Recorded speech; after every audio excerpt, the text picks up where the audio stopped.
마음이 잠시 머무는 시간. 여기는 마음 오롯이입니다. 가끔은 이런 생각이 듭니다. 아, 그냥 그 말을 하지 말걸. 그때 입 다물었으면 됐는데. 말이란 게 그래요. 처음엔 아무렇지 않게 꺼냈습니다. 그저 내 생각이고 내 입장이었죠. 근데 듣는 사람은 달랐습니다. 그날 이후 연락이 줄어들었고 예전처럼 웃지 않았고 서서히 멀어졌습니다. 그 사람이 나를 피한 건지 내가 그 사람을 놓은 건지 지금도 잘 모르겠습니다. 그땐 몰랐습니다. 사람 사이엔 절대 꺼내지 말아야 할 이야기들이 있다는 걸요. 아무리 친해도 아무리 오래 알아도 딱 그 말 한마디에 모든 게 끝나버릴 수 있다는 걸요. 혹시 여러분도 그런 말 하신 적 있으신가요? 혹은 누군가에게 그런 말을 들으신 적 있나요? 오늘은요, 아무렇지 않게 꺼냈다가 99% 관계가 틀어지는 이야기들에 대해 말씀드리려 합니다. 지금부터 조용히 하나씩 짚어보겠습니다. 주제가 마음에 드신다면 구독과 좋아요 눌러주세요. 여러분의 마음을 안아주는 좋은 컨텐츠로 보답하겠습니다. 첫 번째, 20년 친구. 그 말 한마디에 끝났습니다. 재만 씨와 기석 씨는 거의 20년 가까이 산을 함께 오른 친구였습니다. 매주 일요일 아침 늘 같은 시간에 만나 같은 산에 오르고 같은 식당에서 뒤풀이를 했습니다. 서로 다른 성격이지만 그 차이가 오히려 편했습니다. 대화도 잘 맞았고 무엇보다 붙잡지 않아도 이어지는 사이였습니다. 그래서 더 편하고 더 오래 갈 줄 알았습니다. 그런데 그날은 좀 달랐습니다. 산행을 마치고 식당에 앉아 점심을 먹던 중 TV에서 뉴스가 흘러나왔습니다. 기석 씨가 조용히 한마디 했습니다. 야, 저 사람 또 나왔네. 저런 인간이 어떻게 다시 정치를 하냐? 재만 씨는 숟가락을 들다가 멈췄습니다. 그리고 말했습니다. 그 인간이라니, 난 저 사람 좋게 보는데. 순간 공기가 바뀌었습니다. 둘 다 웃지 않았고 말의 톤도 달라졌고 그 다음 말들은 서로를 이기려는 말이 되어버렸습니다. 그래서 나라가 이 모양이지. 너야말로 정신 좀 차려. 아, 진짜 너 그렇게까지 멍청한 줄은 몰랐다. 그래. 그럼 오늘부터 우리 각자 산 타자. 그날 이후 둘은 연락하지 않았습니다. 단톡방에 올라오는 산행 일정에도 서로 아무 반응이 없었고 조용히 아무 말 없이 멀어졌습니다. 다른 사람들이 말했습니다. 둘이 왜 그래? 무슨 일 있었어? 근데 당사자 둘은 그게 그렇게 큰일이 아니라고 생각했습니다. 그냥 의견 차이였을 뿐인데 그렇게 생각하면서도 절대 먼저 연락은 하지 않았습니다. 그 말 한마디가 20년 우정을 무너뜨린 겁니다. 처음엔 의견이 달랐고 그 다음엔 자존심이 걸렸고 결국엔 마음이 다쳤습니다. 왜 이렇게까지 되었을까요? 정치 이야기는 왜 이렇게 무섭게 사람 사이를 끊어놓는 걸까요? 정치학자가 아니라 심리학자들이 이걸 먼저 밝혔습니다. 정치 성향은 인격 그 자체라는 겁니다. 내가 무엇을 믿고 무엇에 분노하고 어떤 세상을 옳다고 생각하느냐? 그 모든 것이 정치 성향 안에 담겨 있습니다. 그래서 정치 이야기를 건드리는 순간 사람들은 생각이 다르다고 느끼는 게 아니라 나를 공격당했다고 느낍니다. 이걸 심리학에서는 자아 정체성 침해라고 부릅니다. 생각이 아니라 존재를 건드리는 겁니다. 그래서 논리가 통하지 않습니다. 말을 하면 할수록 서로 더 멀어집니다. 그리고 여기서 더 무서운 게 있습니다. 정치 이야기는요, 한번 틀어지면 복구가 안 됩니다. 욕을 해도 풀리는데 정치로 틀어지면 끝까지 갑니다. 왜냐고요? 욕은 감정이고 정치는 신념이기 때문입니다. 신념을 건드리면요, 사과도 소용없습니다. 상대는 이미 당신은 그런 사람이었군요. 결론을 내리고 떠납니다. 니체는 말했습니다. 생각은 말에서 끝나지 않는다. 말은 칼이 될 수도 있고 뿌리가 될 수도 있다. 정치 이야기는 칼입니다. 한번 휘두르면 상처는 깊고 오래 갑니다. 그래서 저는 단언합니다. 정치 이야기는 가까운 사이일수록 하면 안 됩니다. 부부도, 부모 자식도, 형제도 마찬가지입니다. 지금 웃으며 대화하고 있는 그 사람, 그 정치 한마디에 영영등을 돌릴 수 있습니다. 말 조심해야 할 이유요? 그 사람을 지키고 싶다면 그 입을 조용히 닫으세요. 두 번째, 좋은 마음이었지만 관계는 돌아오지 않았습니다.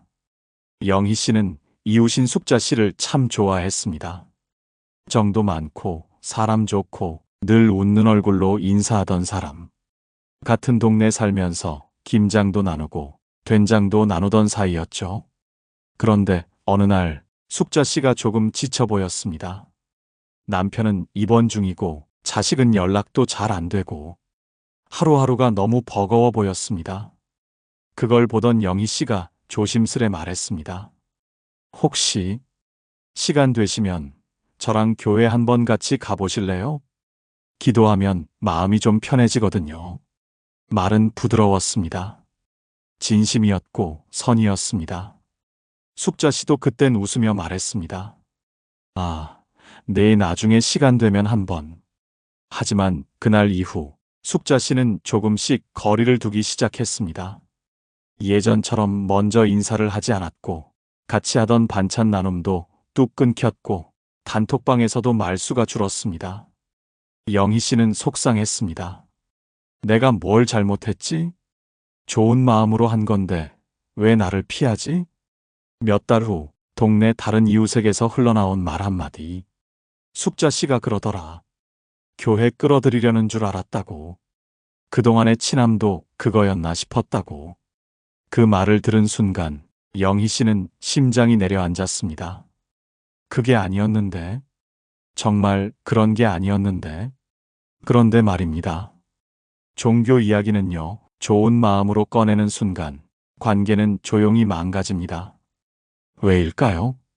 심리학에서는 이걸 이렇게 설명합니다. 신념의 강요는 존재에 대한 부정으로 해석된다.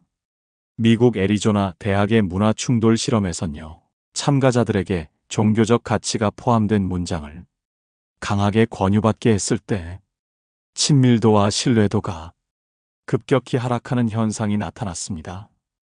특히 기도해 보세요. 신이 도와주실 거예요. 같은 말이 자신의 가치관과 다른 사람에게 반복될 경우 그 사람에 대한 정서적 저항감이 평균 3배 이상 증가했습니다.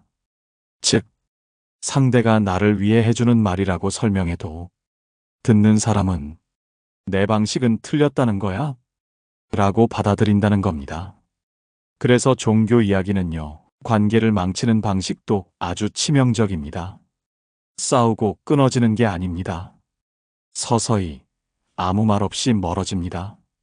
딱히 대판 싸운 것도 아닌데 카톡 답장이 하루씩 늦어지고 예전엔 먼저 연락하던 사람이 이젠 늘 내가 먼저 연락하게 되고 가끔 만나도 말수가 줄고 그 사람 눈빛이 이상하게 닫혀있는 느낌이 납니다.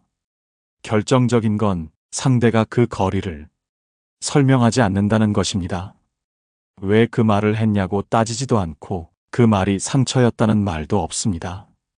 그냥 조용히 멀어질 뿐입니다. 그래서 종교 이야기는 더 무섭습니다. 상처를 남기지만 싸울 기회조차 주지 않습니다. 그리고 그 거리는 다시는 돌아오지 않는 경우가 대부분입니다. 세 번째, 그 말 한마디에 난 초라해졌습니다. 그날은 오랜만에 만난 동창 모임이었습니다.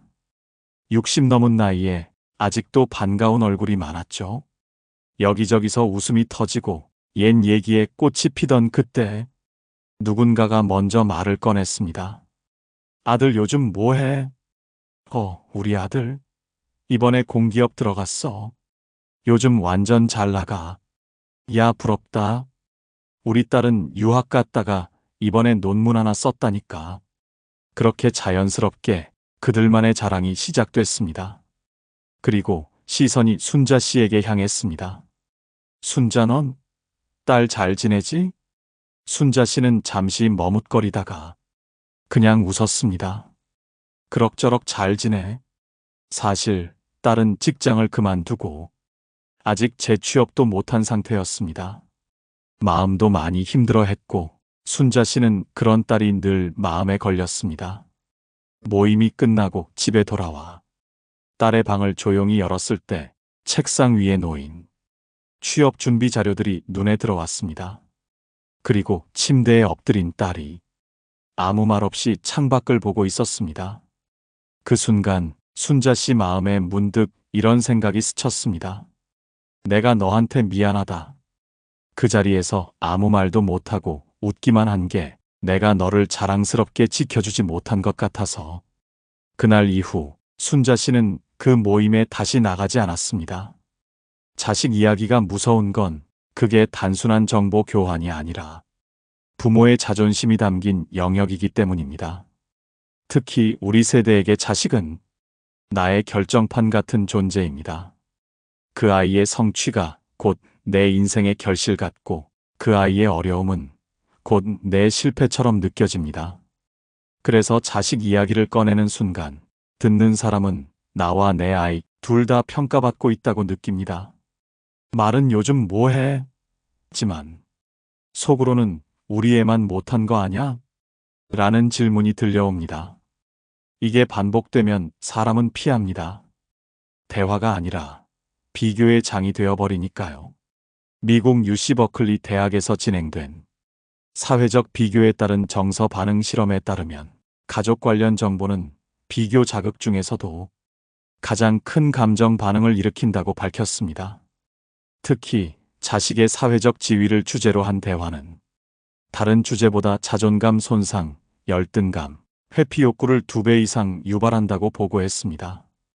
즉, 누군가에게는 자랑이었지만 듣는 사람에겐 감정 폭탄이었다는 얘기입니다. 자식 이야기는요, 내가 잘났다는 말보다 더 위험합니다. 왜냐면 그건 나는 잘 키웠다, 넌 어땠어? 라는 말로 들리니까요. 자식은 비교 대상이 아닙니다. 그 아이는 그 아이의 시간표로 살아가는 중이고 그 부모는 묵묵히 기다려주는 중일 뿐입니다. 자식 이야기를 꺼내고 싶을 땐 이 한마디만 먼저 생각해 보세요. 지금 내가 하려는 말, 듣는 사람도 기분 좋을까? 그렇지 않다면 그건 말이 아니라 칼입니다. 조용히, 그러나 깊게 베입니다. 그리고 그 관계, 다시 안 돌아옵니다. 4번째, 그 말에 난 그냥 초라해졌습니다. 그날은 오랜만에 큰 집에 다 함께 모인 자리였습니다. 형제자매들도 다 모이고 밥 먹으면서 이런저런 얘기가 오가던 중 형님이 무심히 말했습니다. 나는 애들 결혼시킬 때 전세 말고 다 자가 해줬어. 요즘은 그런 거 하나 못 해주면 부모 노릇도 못하지. 그 말에 식탁에 앉아있던 수님 씨는 숟가락을 멈췄습니다. 나는 전세금도 못 보태줬는데 우리 딸 신혼 초부터 지금까지 계속 전세 옮기면서 살고 있는데. 수님 씨는 아무 말도 하지 않았습니다. 그저 웃는 척 고개를 끄덕였을 뿐입니다. 하지만 속으로는 그 자리에 앉아 있는 것 자체가 부끄러웠습니다. 그리고 그날 이후로 형님과 거리를 두기 시작했습니다. 문자도 답장이 늦어졌고 모임도 한두 번 빠지게 됐고 가까운 사이 같았던 마음은 서서히 멀어졌습니다. 돈 이야기가 무서운 건요, 그게 그냥 경제 이야기로 끝나지 않기 때문입니다. 그 말에는 나는 해줬다, 너는 못 해줬다, 나는 능력 있고 너는 부족하다는 암묵적인 평가가 깔려 있습니다. 그리고 그 평가는 형제 사이든 친구 사이든 듣는 사람을 작아지게 만들고 그 자리를 부끄럽게 만듭니다. 특히 우리 세대에게 자식에게 뭘 해줬느냐는 부모로서의 능력과 자존심 그 자체입니다. 그걸 건드리는 순간 대화는 끝나고 마음은 다칩니다. 하버드 대학교의 한 심리 연구에 따르면 가족 간 금전적 지원 경험을 주제로 한 대화는 정서적 거리감을 평균 40% 이상 증가시키는 것으로 나타났습니다. 특히 대화에 참여한 사람들 중 80% 이상이 다시는 이런 얘기하고 싶지 않다 라고 응답했습니다. 가족이니까 괜찮을 줄 알았는데 실은 가장 가까운 사람일수록 그 말 한마디에 더 깊이 상처받고 더 멀어질 수 있다는 거죠. 형제끼리도 친구끼리도 돈 이야기는 비교가 아니라 위로가 되어야 합니다. 자식에게 뭘 해줬느냐보다 지금 그 자식이 나를 편하게 생각하느냐? 그게 진짜 부모 노릇 아닐까요? 내가 해준 걸 말하고 싶은 순간 한 번만 생각해 보세요. 혹시 지금 내 말이 상대에게 나는 못해준 부모라는 죄책감을 안기진 않을까? 그렇다면 그 말은 삼키세요. 말은 입에서 나오지만 상처는 가슴 깊이 남습니다. 그렇다면 어떤 말이 상대의 마음을 살리고 오히려 관계를 더 깊게 만들 수 있을까요? 첫 번째, 요즘 뭐 배우세요? 요즘 사람들 만나면 말 한마디 꺼내기가 참 조심스러워졌습니다. 정치 이야기 꺼냈다가 분위기 싸해지고 자식 이야기 꺼냈다가 서로 자랑만 하다 끝나고 돈 이야기는 더 조심스럽고요. 가끔은 그냥 말 안 하는 게 낫겠다 싶을 때도 있습니다. 그럴 땐요, 이 한마디로 대화를 열어보세요. 요즘 뭐 배우세요? 별거 아닌 것 같지만 이 질문에는 세 가지가 담겨 있습니다. 하나, 당신에게 관심이 있어요. 둘, 당신은 여전히 성장하고 있는 분이에요. 셋, 당신의 현재를 존중하고 싶어요. 이 질문을 들으면 사람은 무의식적으로 자기 삶을 돌아보게 됩니다. 실제로 이런 일이 있었어요. 한 모임에서 낯선 사람이 저한테 갑자기 이렇게 물어보더라고요. 요즘 뭐 배우세요? 순간 당황했죠. 나는 배우는 게 없다고 생각했거든요. 근데 그 사람이 이어서 이렇게 말했어요. 저는 요즘 자전거 배우고 있어요. 딸이랑 한강을 달리는 게 소원이었거든요. 그 말을 듣는데 괜히 부끄러우면서도 뭔가 뭉클했습니다. 그래서 저도 말했죠. 저는 요즘 요리 다시 배우고 있어요. 예전엔 가족 챙기느라 바빠서 대충 했는데 지금은 저 자신을 위해서 요리해요. 그때 서로 눈을 마주치며 웃었습니다. 누구 하나 뽐내지 않고 누구 하나 작아지지 않고 그게 대화 아닐까요? 독일의 데모노 괴테는 이런 말을 했습니다. 사람을 대할 때 그가 지금 어떤 사람인지를 보지 말고 그가 될 수 있는 사람으로 대해줘라. 요즘 뭐 배우세요? 라는 이 한마디에는 바로 그런 존중의 시선이 담겨 있습니다. 그런데 만약 상대가 이렇게 말할 수도 있겠죠. 배우긴 뭘 배워요? 요즘은 그냥 하루하루 버티는 것도 벅차요. 그럼 이렇게 답해 보세요. 그럼 그거야말로 대단하신 거예요. 하루하루 버티는 게 요즘 제일 어려운 일이잖아요. 혹은 이렇게도요. 사는 것도 배우는 거죠. 저는 선생님처럼 말 조곤조곤하게 말하는 게 제일 부럽더라고요. 그건 책으론 못 배워요. 그 말 한마디면 상대는 미소 짓고 당신은 말의 품격을 가진 사람이 됩니다. 요즘 뭐 배우세요? 이 질문은 지식을 묻는 게 아닙니다. 그 사람의 오늘을 묻는 말입니다. 그리고 대답은 어떤 것이든 정답이 됩니다. 누군가는 말할 겁니다. 나는 아무것도 안 배워요. 그럼 그게 그 사람의 지금인 거죠. 그 시간조차 존중해주는 대화. 그게 관계를 살리는 힘입니다. 다음에 누군가를 만나시거든 그냥 무거운 이야기 꺼내지 마시고 이렇게 한번 물어보세요. 요즘 뭐 배우세요? 당신이 던진 그 한마디가 상대의 하루를 환하게 만들고 당신의 마음을 더 빛나게 해줄지도 모릅니다. 두 번째, 요즘 뭐에 빠져 계세요? 우리가 사람을 만날 때 대화가 막히는 가장 큰 이유는 서로의 세계에 관심이 없어서입니다. 요즘 뭐에 빠져 계세요? 라는 질문은 그 사람의 지금을 묻는 말입니다. 그리고요, 그 질문을 받은 사람은 자신도 몰랐던 몰입의 기쁨을 떠올리게 됩니다. 예를 들면 이런 겁니다. 한 독서 모임에서 처음 뵌 분께 제가 이렇게 여쭤봤습니다.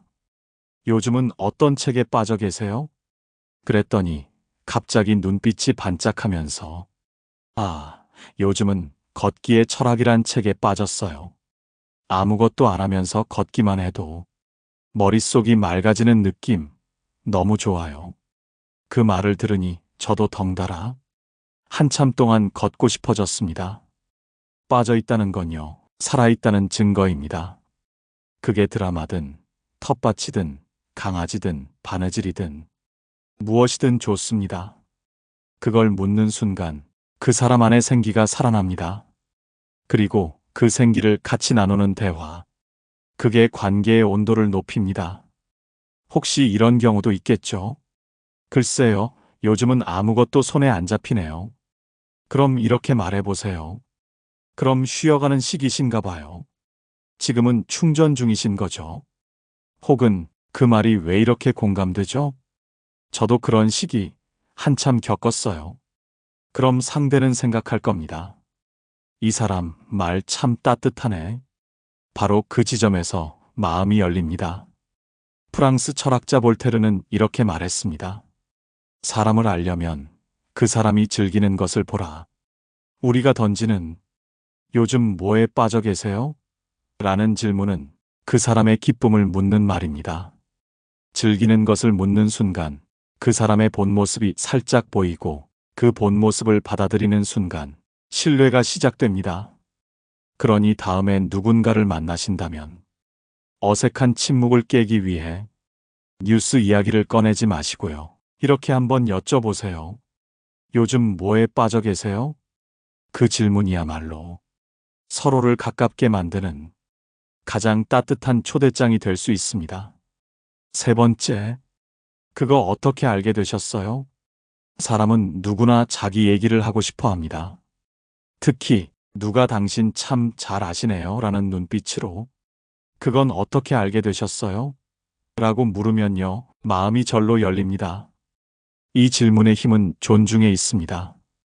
당신이 말한 내용을 그냥 듣고 넘기는 게 아니라 어떻게, 왜라는 과정을 궁금해한다는 것, 그건 곧 당신 자체를 궁금해한다는 말이니까요.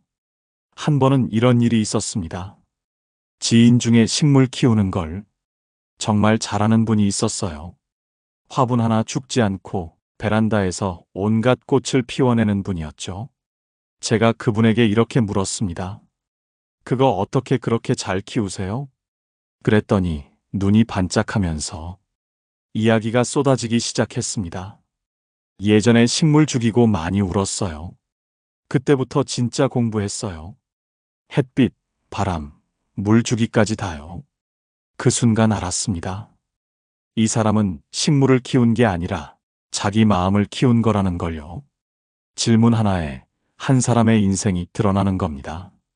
사람이란 이거 어디서 배웠어요? 그건 어떻게 생각하게 되셨어요?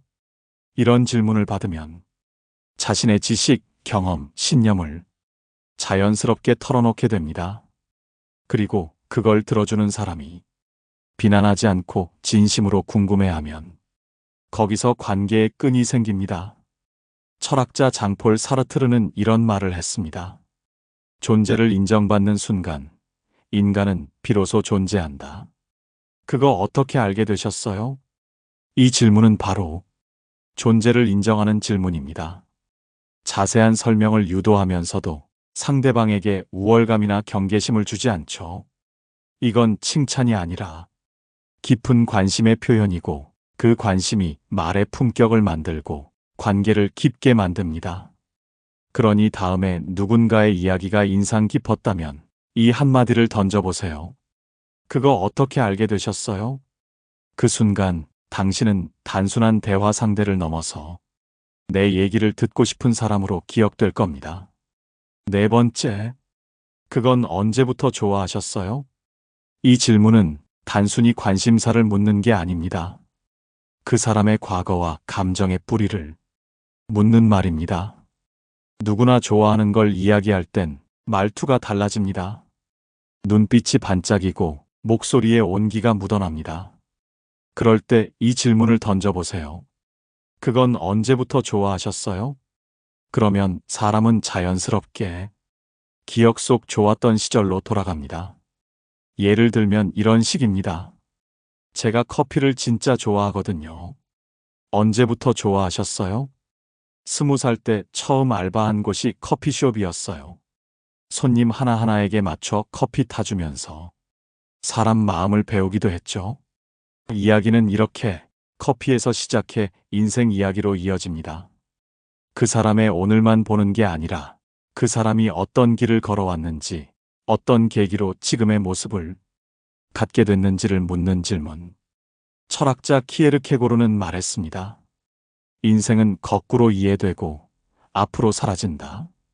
이 말은요, 우리는 늘 앞을 향해 살아가지만 그 삶이 어떤 의미였는지는 언제나 지나고 나서야 비로소 알게 된다는 뜻입니다. 그건 언제부터 좋아하셨어요? 이 질문은 거꾸로 그 사람의 인생을 이해하려는 따뜻한 시도입니다. 취미든 일상이든 음식이든 그게 무엇이든 상관없습니다. 그 안엔 반드시 이유가 있고 그 이유엔 그 사람만의 이야기가 있습니다. 그래서 이 질문은 누구도 부담스러워하지 않고 오히려 마음을 열게 만드는 마법 같은 한마디입니다. 다음에 누군가와 대화할 일이 있다면 그 사람이 무언가를 좋아한다고 말했을 때 그저 그렇구나 하고 넘기지 말고 이렇게 물어보세요. 그건 언제부터 좋아하셨어요? 그 순간 당신은 그 사람의 과거로 초대받고 그 사람은 당신에게 마음을 열게 됩니다. 5번째, 앞으로 꼭 해보고 싶은 게 있으세요? 어느 순간부터 우리는 미래 이야기를 하지 않게 됩니다. 그냥 오늘 하루를 버티는 것도 벅차고 꿈이란 단어는 어쩐지 나와는 거리가 멀게 느껴지고 하지만 마음속엔 아직도 한 번쯤은 해보고 싶은 일이 남아있지 않으신가요? 그걸 누군가가 꺼내줬을 때 사람은 다시 살아있는 느낌을 받습니다. 그래서 이 한마디가 중요합니다. 앞으로 꼭 해보고 싶은 게 있으세요? 이 질문은 미래를 묻는 질문이 아닙니다. 그 사람 안에 남아있는 불씨를 건드리는 말입니다. 한 번은요, 동네 카페에서 마주 앉은 지인이 앞으로 뭐 하고 싶으세요? 라고 묻더라고요. 순간 대답을 못했습니다. 그동안 너무 현실에 치여 살다 보니 내가 뭘 바라고 있는지조차 잊고 있었거든요. 그런데 그분이 이어서 말했습니다. 저는 언젠가 바다를 보며 책 쓰는 게 꿈이에요. 그냥 아무도 방해 안 하는 곳에서요. 그 말을 듣는 순간 마음 한구석이 찡했어요. 맞아. 나도 그런 꿈이 있었지. 그때 문득 이런 말이 떠올랐습니다. 프랑스 철학자 루소는 말했습니다. 사람은 오직 자신이 꿈꾸는 만큼만 성장한다. 그래서 이 질문은요, 단지 대화를 위한 질문이 아니라 그 사람의 성장 가능성을 다시 일깨워주는 말입니다. 그리고 만약 상대가 이렇게 말할 수도 있겠죠. 글쎄요, 하고 싶은 게 뭔지도 잘 모르겠어요. 그땐 이렇게 말해보세요. 그럼 천천히 생각해 보셔도 돼요. 언젠가는 그 답이 나올 테니까요. 혹은 지금 그 말이 너무 공감돼요. 저도 그랬던 적 있거든요. 그 말 한마디면 됩니다. 우리는 위로하려고 애쓰지 않아도 됩니다. 다만 그 사람의 내면에 있는 무언가를 따뜻하게 꺼낼 수 있도록 도와주는 거죠. 앞으로 꼭 해보고 싶은 게 있으세요? 이 질문은 상대의 마음에 조용히 불을 켜주는 말입니다. 어쩌면 그 사람이 오랫동안 꺼내지 못한 꿈, 말하지 못했던 열망을 처음으로 말하게 되는 순간일지도 모릅니다. 다음에 누군가와 마주 앉게 된다면 이렇게 한번 여쭤보세요.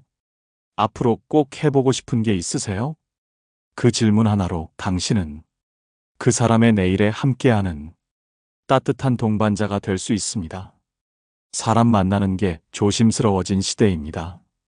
괜히 정치 이야기 꺼냈다가 어색해지고 자식 이야기, 돈 이야기, 종교 이야기 건드리지 말아야 할 게 너무 많아졌죠. 그러다 보니 대화는 점점 짧아지고 침묵은 더 길어졌습니다. 하지만 그렇다고 우리 마음까지 멀어져야 할 이유는 없습니다. 정치, 종교, 자식, 돈 이야기하지 않아도 사람과 사람 사이 따뜻한 대화는 얼마든지 가능합니다. 요즘 뭐 배우세요? 요즘 뭐에 빠져 계세요? 그거 어떻게 알게 되셨어요? 그건 언제부터 좋아하셨어요? 앞으로 꼭 해보고 싶은 게 있으세요? 이 5가지 질문은 아무도 상처 입히지 않으면서도 누구든 웃게 만들고 마음을 열게 만드는 작고 깊은 대화의 시작입니다. 말은 줄어도 관심은 더 커질 수 있습니다. 질문 하나에 상대의 하루가 달라지고 당신이라는 사람의 품격이 드러납니다. 복잡한 말 대신 따뜻한 말을 꺼내보세요. 그게 진짜 대화입니다. 그리고 그런 대화를 나누는 사람이 요즘 같은 세상엔 가장 큰 위로가 됩니다. 당신의 한마디가 누군가의 마음을 살릴 수 있습니다. 오늘부터 우리 그런 사람 되어보면 어떨까요? 오늘 영상을 보며 여러분은 어떤 생각이 드셨나요? 여러분의 경험과 생각을 댓글로 나눠주세요. 여러분의 이야기가 누군가에게 큰 위로와 깨달음이 될 것입니다. 오늘도 끝까지 시청해주신 여러분께 깊은 감사를 드립니다. 오늘 영상이 도움이 되셨다면 소중한 분들께 공유해 주시고 구독과 좋아요로 저를 응원해 주세요. 여러분과의 소중한 연결이 저에게 큰 힘이 됩니다. 오늘도 행복한 하루 되세요. 이상으로 마음오롯이었습니다.